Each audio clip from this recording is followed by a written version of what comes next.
হরে কৃষ্ণ। গীতা গীতা গীতা গীতা গীতা। আজকে আমি শ্রীমদ্ ভগবদ গীতার অক্ষর ব্রহ্মযোগ থেকে শ্লোক 21 পড়ব।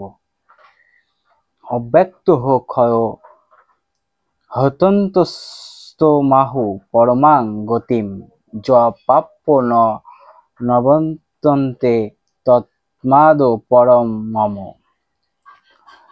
সেই অব্যক্তকে বলা হয় অক্ষর, সেটি সমস্ত জীবের পরমা গতি। কেউ যখন সেখানে যায় তখন আর তাকে এই জগতে ফিরে আসতে হয় না, সেটি আমার পরম ধাম। তাৎপর্যে বলছে, ব্রহ্ম সংহিতায় ভগবান শ্রীকৃষ্ণের পরম ধামকে চিন্তামণি ধাম বলে বর্ণনা করা হয়েছে। যে ধামে সমস্ত বাসনা পূর্ণ হয়। গোলক বৃন্দাবন নামক ভগবান শ্রীকৃষ্ণের পরম ধাম চিন্তামণি দিয়ে তৈরি প্রসাদে পরিপূর্ণ। সেখানকার গাছগুলি কল্পতরু, যা ইচ্ছামাত্র আকাঙ্ক্ষিত খাদ্যদ্রব্য দান করে। সেখানকার গাভীগুলি সুরভি, যারা অপর্যাপ্ত পরিমাণে দুগ্ধ দান করে। এই নিত্য ধামে সহস্র শত লক্ষ্মী নিরন্তর অনাদির আদি পুরুষ সর্বকালের কারণ শ্রী গোবিন্দের সেবা করছেন। ভগবান নিরন্তর তার বেণুবাদন করেন। তার বিদ্য শ্রী বিগ্রহ ত্রিভুবনকে আকৃষ্ট করে। তার নয়নোদয় কমল দলের মতো এবং তার শ্রী বিগ্রহের বর্ণ মেঘের মতো ঘনশ্যাম। তিনি এতই আকর্ষণীয় যে তার অপূর্ব সুন্দর রূপ কোটি কোটি কন্দর্পকেও পরাভূত করে।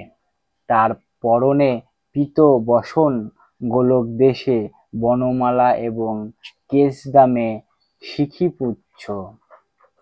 ভগবদ গীতায় শ্রীকৃষ্ণ চিন্ময় জগতের সর্বোচ্চ লোক। তার স্বীয় ধাম গোলক বৃন্দাবন সম্বন্ধে অল্প মাত্রায় আভাস দিয়েছেন। ব্রহ্ম সংহিতাতে তার বিশদ বর্ণনা দেওয়া হয়েছে। বৈদিক শাস্ত্রে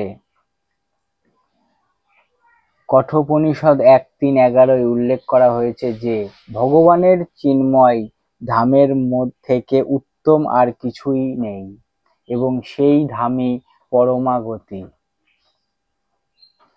পুরুষান্ন পরং কিস্মিৎ সা কষ্টা পরমাগতি। সেই ধাম প্রাপ্ত হলে কেউ আর এই জড় জগতে ফিরে আসে না। শ্রীকৃষ্ণ ও শ্রীকৃষ্ণের পরম ধামের মধ্যে কোনো ভেদ নেই।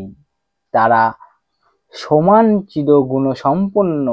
দিল্লি থেকে 90 মাইল বর্গ দক্ষিণ পূর্বে অবস্থিত বৃন্দাবন চিৎজগতের সর্বোচ্চ গোলক বৃন্দাবনে প্রতিরূপ। দিল্লি থেকে 90 মাইল দক্ষিণ পূর্বে অবস্থিত এই বৃন্দাবনটি। শ্রীকৃষ্ণ যখন এই পৃথিবীতে অবতরণ করেছিলেন তখন তিনি ভারতবর্ষে স্থিত মথুরা জেলায় 84 বর্গ মাইল পরিধি বিশিষ্ট দিব্য ধামে তার দিব্য লীলা বিলাস করেছিলেন। হরে কৃষ্ণ হরে কৃষ্ণ হরে কৃষ্ণ।